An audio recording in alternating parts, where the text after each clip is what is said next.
Ang linaw, John. Ganda.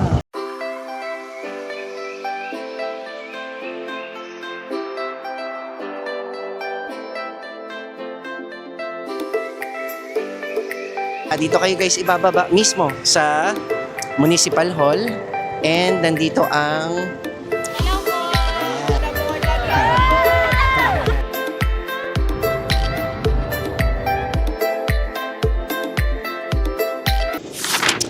Hi guys, welcome back to another vlog. This is Joel. Today is April 13 and nandito tayo ngayon sa Diyan anong araw ngayon? April ano? Okay. Today is March 14 and may pupuntahan tayo guys na beach destination ulit na malapit-lapit I'd say sa Manila. Actually, nandito na tayo ngayon mismo sa bayan ng San Antonio dito sa Zambales at nagpapaaraw dito sa kanilang Municipal Hall. Okay guys, quick lang. So if you guys are, grabe ang init. Wait lang. Dito tayo banda. Let's say guys, galing kayo ng Manila. Sasakay lang kayo guys ng Victory Liner and ang Victory Liner guys meron niya mga terminal na nasa Pasay, Pitix, Cubao, Sampaloc, Manila and I think meron din guys sa Caloocan and then ang sasakyan nyo guys ay papuntang Iba or Santa Cruz. Tapos guys, upon checking ang fare ay nasa around 500 to 650 pesos kapag sumakay ka ng bus and just make sure guys na sasabihin nyo sa bus driver na ibababa kayo sa San Antonio, Zambales. Kasi ibang lugar guys yung Iba tsaka yung yung Santa Cruz. So dito lang guys kasi dulong ruta na yun basically. And then travel time around 5 hours kasi pagka nagbus ka magbabayan-bayan din yun. Ayun, tapos ngayon dito kayo guys ibababa mismo sa Municipal Hall and nandito ang bus stop. So guys pagkababa nyo dito, pag kayo nag-bus, marami na ditong pwedeng sakay na tricycle actually. So meron tayo doong tricyclean yan. Andiyan banda. And then, tayo dito banda. Okay. Doon guys. Yan. Doon sa tawid. Tapos guys, kapag ka, for example, may mga kulang kayong gamit or pagkain, gusto nyo bumili bago kayo pumunta doon, meron din dito guys na public market. Ayan, ito. Yan, public market yan. Tapos may 7-Eleven and then may Jollibee din dyan guys. Tapos guys, sinabi ko kanina na sasakay kayo ng tricycle kasi pagbaba nyo dito, need nyo pumunta ng Pundakit Beach. Kasi ang Pundakit Beach yun guys yung point of entry para marating yung tatlong island na sinasabi ko. Actually, hindi ko pa sinasabi kung ano yung island mismo. Pero sa Pundakit Beach kayo guys pupunta. And then, ang fare ng tricycle, tinanong ko sila kuya dito, 50 pesos per head. So, yun, depende lang kung ilan kayo. Tapos, I think makakapagsakay naman yung siguro no up to 4. Normal na tricycle. Tapos, ang travel time from here, papunta dun sa Pundakit Beach, nasa around 10-15 minutes. Pero, yun ang ating pupuntahan. Kasi kami guys, kung nanood kayo ng previous vlog, nanggaling kami guys ng Liwliwa Beach na nandito lang din sa Zambales. Ang naging travel time namin from Liwliwa Beach mga 30 minutes, 37 minutes to be exact. And guys, tara muna. Punta na tayo sa Pundakit Beach and explain ko na lang yung other details, magkano yung island hopping, yung mga pupuntahan and gusto ko rin pakita sa inyo guys yung Pundakit Beach mismo, no? Kasi syempre, pupunta ka dito sa ka mag-i-stay. Papakita ko yan, check natin. Kasi kami may plan din kami na magstay na lang din siguro. Not sure, pero check natin mamaya. Drive muna ako guys, papuntang Pundakit Beach. Update ko kayo later.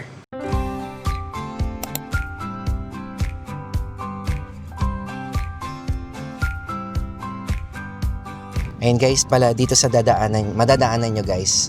From doon sa mismong bayan pag nag-tricycle ka. Marami pala dito mga na rin, mga resort.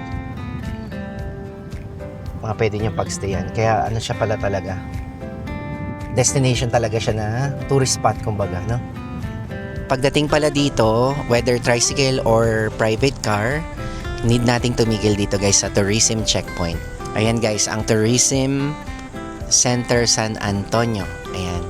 Hi po. Good afternoon po.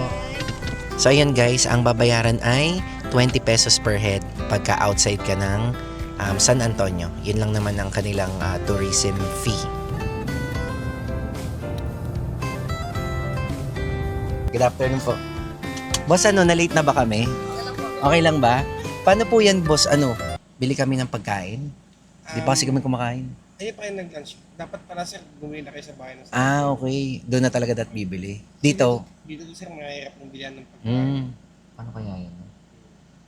Hindi, kahit anong pagkain lang. Karinderya? Dito po sa tindahan po sir, mga pang snack lang po. Okay. Dito po sa tindahan na lang po sa tas tubig. Sige.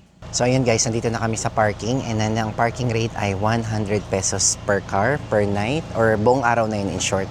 Tapos dito sa parking guys, ang dami actually mga parking space na nandito. Nung papasok pa lang, ayan, may mga shower area. So yeah, after natin mag-island hopping, pwede na tayo mag-shower din mismo dito, no? Tapos, gagawin na lang namin guys, kukunin namin yung mga kailangan ng gamit para sa island hopping. Then punta na tayo dun sa Pampang siguro.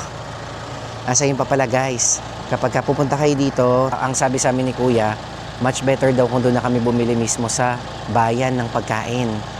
Wala pala dito guys masyado mabibilan. Pero check natin mamaya, baka may mabili kami kahit mga snacks na hindi pa kami kumakain. Ayan, so ayan guys, from there, dire-diretso lang yan. Tapos marami dito mga parking. Halos lahat nga yung mga yan, puro parking. Tapos kada parking meron na rin silang liguan, wiwian, pupuan. As yun, pagdating sa dulo, doon ang ating port ng sasakyan. Punta tayo doon mamaya. Tapos kami guys, since wala kaming nabili. Kaya eto, naghanap na lang kami siguro ng kahit anong tinapay dito na pwedeng dalhin. Tsaka bili kaming tubig. Ayan sila kuya. Tinulak lang yung boat para makaano kami. Ang linaw! No? Yun guys, oh. Ang travel time daw per island na pupuntahan natin ay nasa 30 minutes each. Ayun, so ang huling-huli natin pupuntahan guys ang Anawangin. Ang uuna natin pupuntahan ay Camara or Capones. Basta yun, update ko kayo mamaya guys.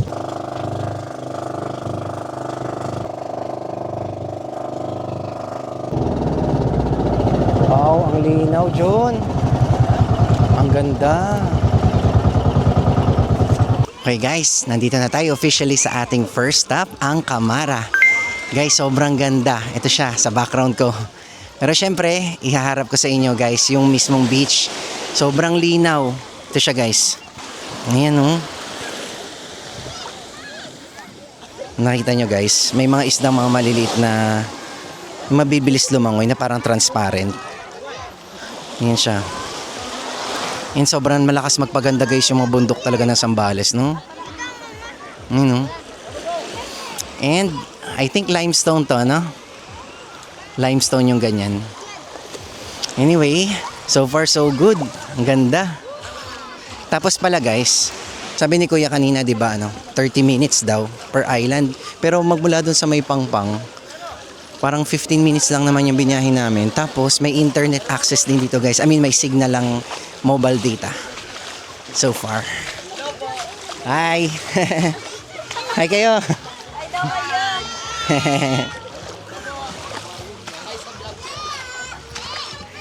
Guys. So, shout out. Wait lang, papakita kita. Shout out. Yan. Sana narinig ka. Ayan, tinawid pala natin yun guys. Dumaan lang tayo ng dito sa gilid.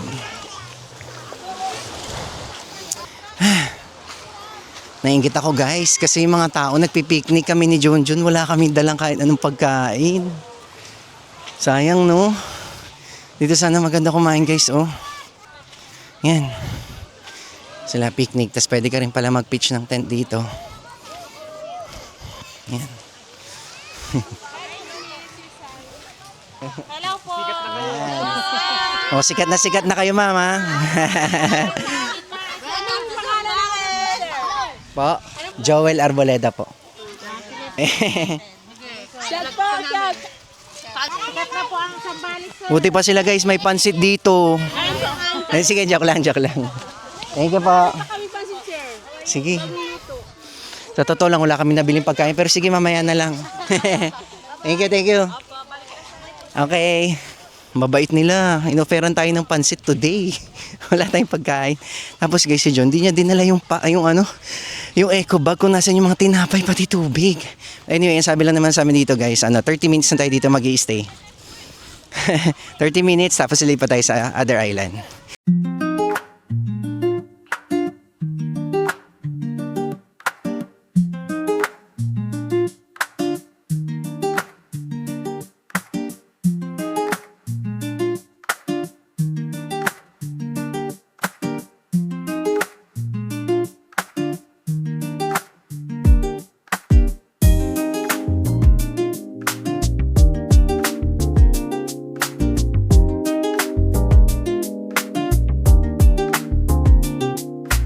Yun lang guys, no, sa mga ganitong, dito sa beach na to mismo, marami ako nakita guys na mga kalat, mga napag-iwan ng balat ng chichirya, pinagtalupan ng mangga, tinidor, pero hindi ganun karami guys yung kalat, pero maraming nag-iiwan guys ng kalat. So yan, sa pagpupunta na lang tayo dito next time, no, mas maganda siguro pag may dala tayong mga plastic bag para dalhin natin kung ano yung iuwi natin kung ano yung mga bit-bit natin din para ma-maintain tong napakaganda pa naman, di ba? Guys, hindi na ako nakapag-swimming, pero at least nakapag-swimming naman si John tsaka kayo guys. Ayan siya guys. Babay muna tayo ha. Ganda, lalo na to guys, itong mga bundok na to. Para siya nag-o-orange, although brown siya, tapos may halong green, nagiging malakas makabigay ng majestic na itsura, no? Kasi to, yung limestone, no? Na sila kuya, sinundo na kami.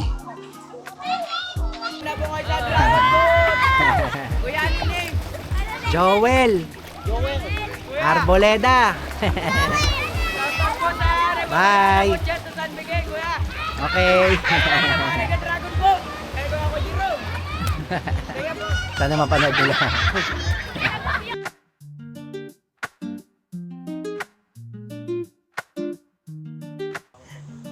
Ganda. And dito mas matahimik, Ang peaceful. Doon maraming tao dito. Kasi yung lunch, yun yata yung mga lunch lunch area. May baba na tayo guys. Ang ganda naman. Hi, sir. Okay guys, andito na tayo sa ating pangalawang stop. Check mic. Ito ang Capones guys. Look. Yan. Same guys, napakalinaw ng tubig. Hindi ako makapaniwala na hindi siya ganun kalayo sa Pampang. No? Kasi usually para makakita ka ng or maka-experience ka ng ganung quality ng beach na sobrang linaw. Usually di ba medyo malayo na siya. Minsan nga magpe-plane ka pa, no? Yung talaga nasa probinsya na talaga na malayo sa Luzon. Pero ito guys, Zambales, at napakaganda. Yan, look. Ibang klase.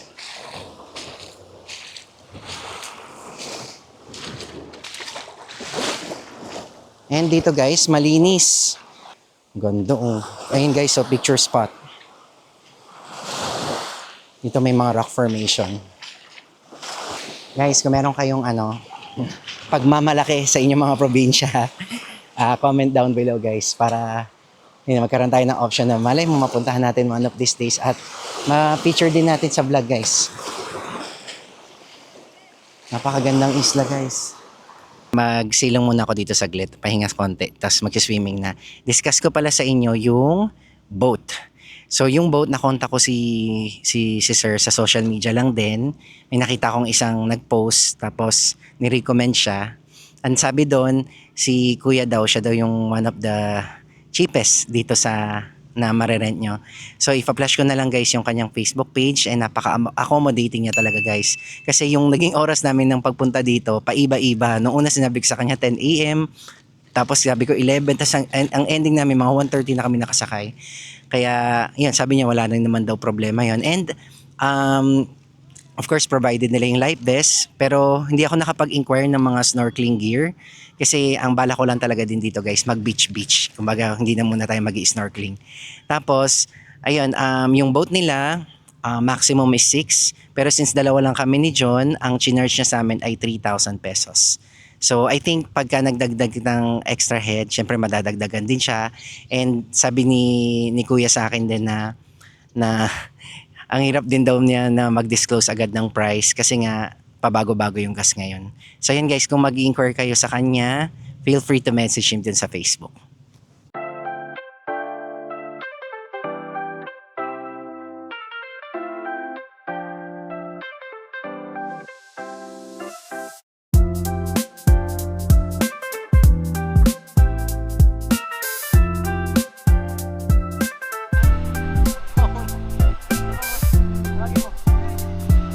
Stay ka lang dyan.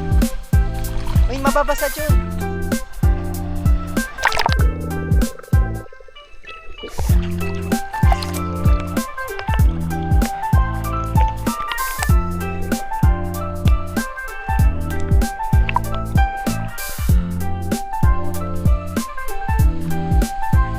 Sa season ngayong summer, pwede nyo siya guys gawing i-tour ng at least half day.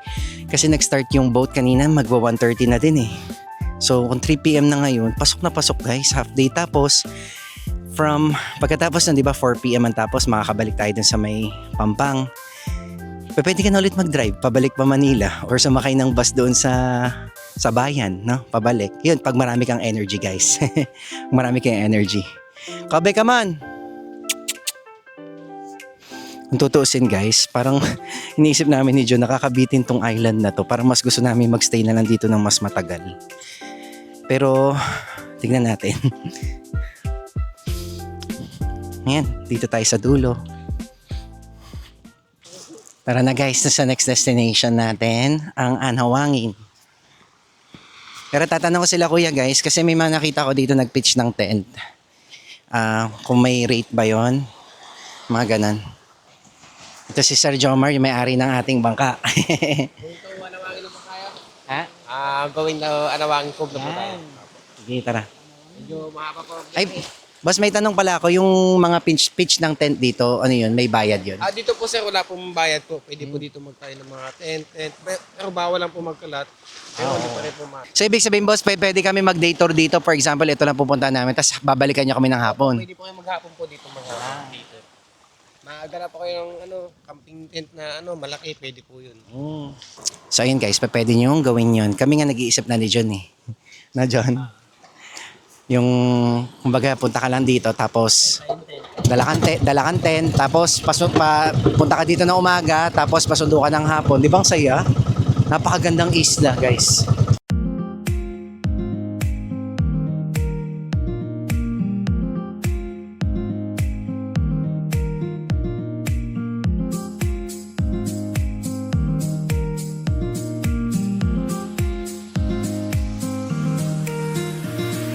Guys, ito na ang Anhawangin. Napakaganda rin guys.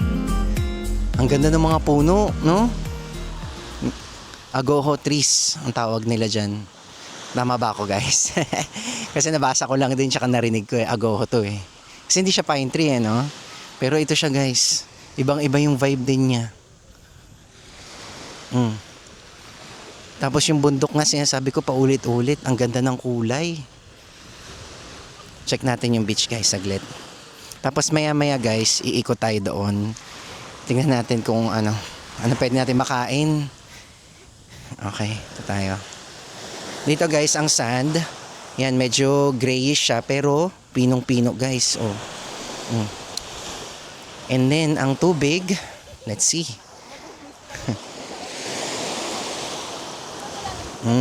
Ang linaw din guys. Oh.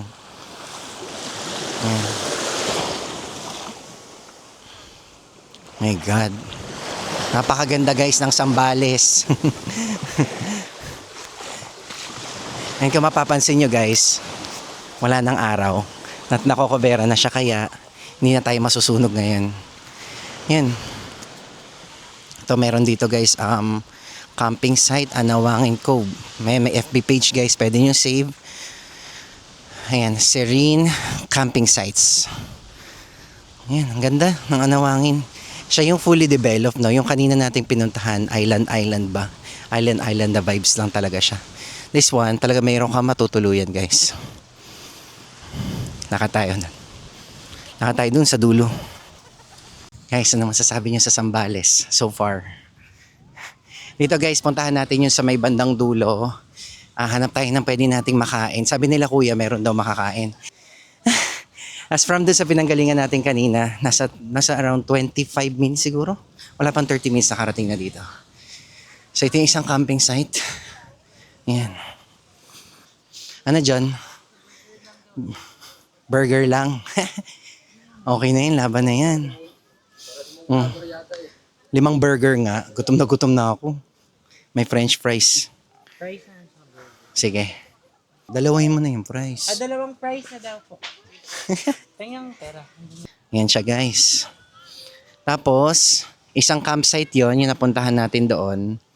Pakita ko sa inyo mamaya yung loob guys. Ang sabi nila, pwede daw tayong pumasok and then pwede mag-rent ng ganyan. Tanong ko kung magkano. Okay, wait lang. Nakarin muna natin yan. So ito pa rin siya guys, yung Serene campsite. Ganda ng mga puno.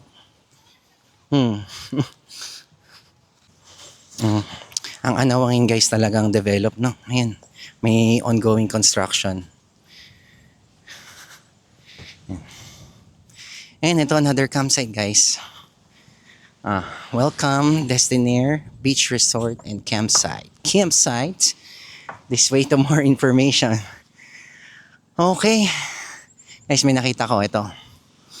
Some kind of rates. Anawangin Cove, Destinaire Beach Resort. Yung sila mismo guys nag-offer. Ayan, meron silang day tour entrance is 180. Tapos yan, pag bangkero ka, 50 pesos.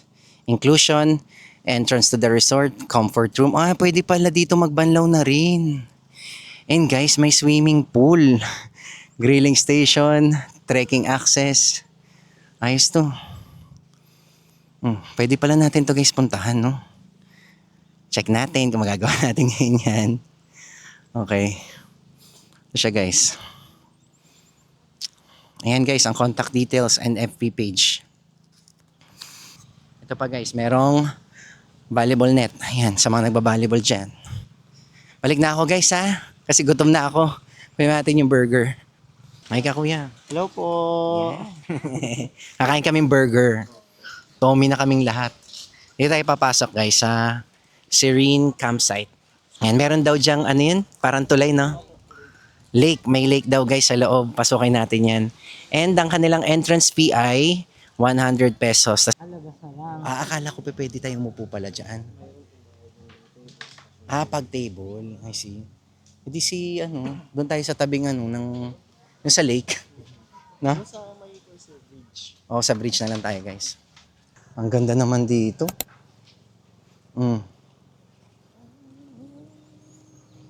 Ayun pala guys, yung entrance fee dito is 100 pesos. Pero yung kung uupo kayo dyan, ibang renta pa yun guys.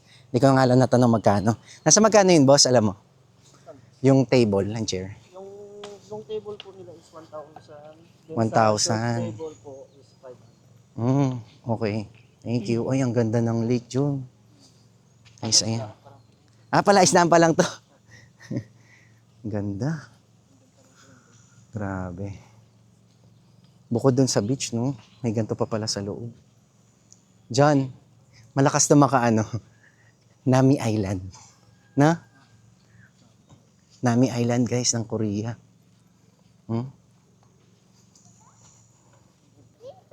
Ayan pa, guys. Ang cute.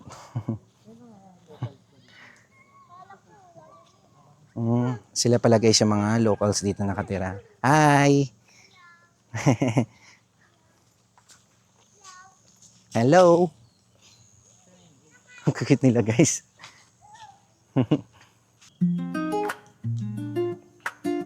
Grabe, ang ganda ng loob nito pala. Ang sobrang peaceful guys. As meron pang ganun table and chairs by the lake guys. Okay, let's go to the bridge. Walking tour to guys ha. Hindi na ako magpapakita sa inyo pero ito yung bitbit ko kasi. Ang hirap. Oh my God.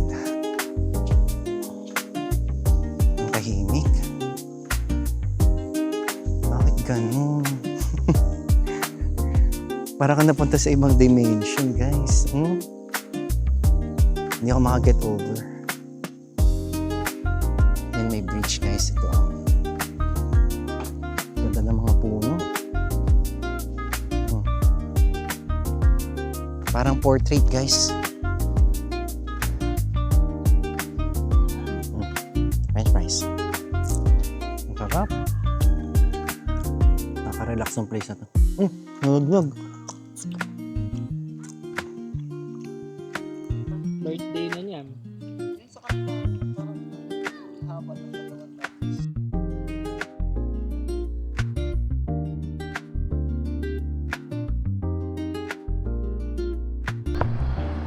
Parating na rin kayo sa pangkat.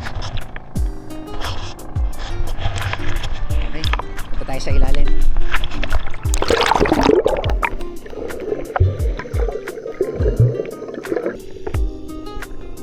Nice.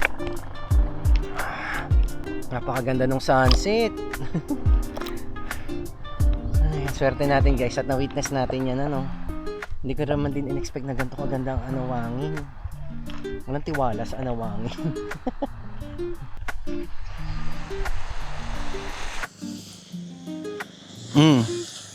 Ang ganda no. Sobrang ganda dito sa anawangin guys. Amazing.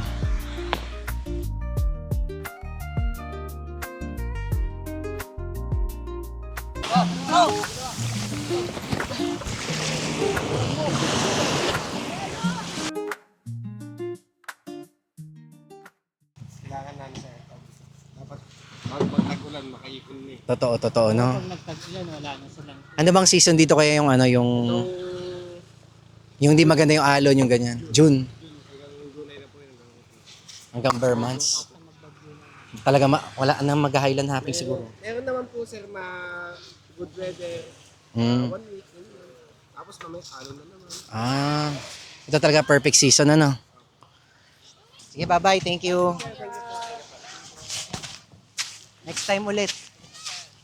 Subscribe. Thank you so much, ma'am. I-share ko doon po sa mga ano ko.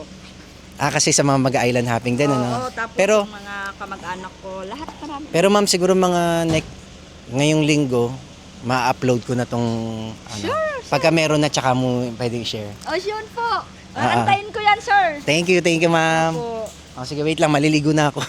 So guys, nag-check ako sa Waze. Ang travel time ay nasa 4 hours from here, papuntang Mandaluyong. And then guys, sa mga magbabas, ang biyahe daw ay sasakay kayo sa, doon pa rin sa City Hall, doon sa pinanggalingan natin kanina.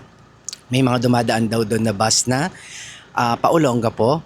Although, meron din naman dumadaan daw guys na mga bus na diretso ng Pasay, Cubao, pero mas madalang daw yon compared doon sa pa-Olongapo. So if ever Olongapo, pwede rin kayo sumakay doon. And then pagdating nyo ng Olongapo, Victory Liner, yun, pwede na kayong pumunta ng kung saan lugar kayo dito sa Manila. And guys, hanggang ngayon hindi ako makaget over na yung mga islang pinuntahan natin, sobrang ganda. Hindi ko pala nasabi, nakapunta na kami dati dito. Like 11 years ago guys. So sobrang ibang-iba na siya ngayon no. Meron lang mga parts syempre like yung nakita natin kanina yung mga basura, mga naiwan. So yun lang siguro ang kailangan improve. And syempre yung mga ganung bagay tayo rin talaga magsisimula no. Na pagtuunan ng pansin para hindi siya lumala kumbaga. Pero overall guys, yung experience sobrang saya, sobrang ganda. Hindi ako makaget over. Tapos yung biyahe pala ng bangka guys, month of April, like I said, ano siya, super duper banayad. And lastly, ang mga tao guys dito sa Zambales, napaka babait. As in, mararamdaman mo guys yung genuine na ano nila na pakikisama, pakikitungo lalo na sa mga turista. Alam mo yun. Tapos ito si ate kanina. Alam mo yun, ngayon ko lang siya nakausap nung pagpasok dito. Ano siya nagbabantay dito guys ng ano, siya siguro ang caretaker ano. I'm not sure yet. Pero talagang hinabol niya ako guys na magsusubscribe muna ako sa iyo kasi ipapakalat ko dito sa mga taga dito para ma-promote ka. Tapos sila, kuya, ganun din ang ano, bago umuwi, nadaanan na kami dito sa parking, hiningi yung page ko para daw ipasubscribe daw nila buong Zambales.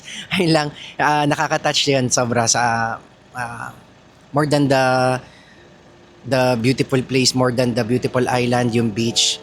Minsan magdadala din talaga guys yung warmness no ng mga tao. Pati dun sa Liuliwa Beach na pinuntahan natin, lahat ganun sila. Ayun lang guys, sana nag-enjoy din kayo sa ating beach trip. Ayun lang, so thank you very much for watching this video sa mga subscribers ko. Thank you. And kung nag-enjoy kayo guys lahat, please don't forget to like this video. I'll see you guys again. Thank you very much. Bye-bye.